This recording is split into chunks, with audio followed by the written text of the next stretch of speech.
U.S. military. ده شاكا لا يتص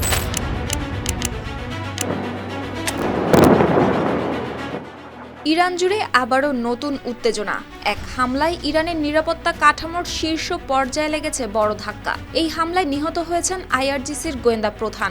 মার্কিন Israeli হামলায় ইরানের রেভলিউশনারি গার্ড ক্রপস আইআরজিসির গোয়েন্দা সংস্থার প্রধান মেজর জেনারেল মাজিদ খাদেমি নিহত হয়েছেন বলে দাবি করা হয়েছে।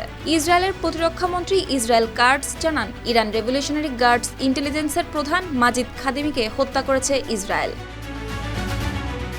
6 এপ্রিল সোমবার আইআরজিসির এক বিবৃতির বরাতে এ তথ্য জানায় ইরানের রাষ্ট্রীয় বার্তা সংস্থা ফার্স নিউজ।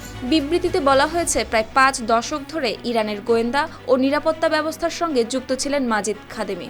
দেশের অভ্যন্তরীণ নিরাপত্তা থেকে শুরু করে কৌশলগত নানা গুরুত্বপূর্ণ দায়িত্ব পালন করেছিলেন তিনি। তবে হামলাটি ঠিক কোথায়, কখন বা কিভাবে পরিচালিত হয়েছে সে বিষয়ে বিস্তারিত জানানো হয়নি কিছুই। এদিকে তার জানাজা ও দাফনের সময়সূচি পরে জানানো হবে বলে জানিয়েছে আইআরজিসি। এই ঘটনার পর মধ্যপ্রাচ্যের চলমান উত্তেজনা আরও বাড়তে পারে বলে মনে করছেন বিশ্লেষকরা। সুপ্তি রায়, RTV।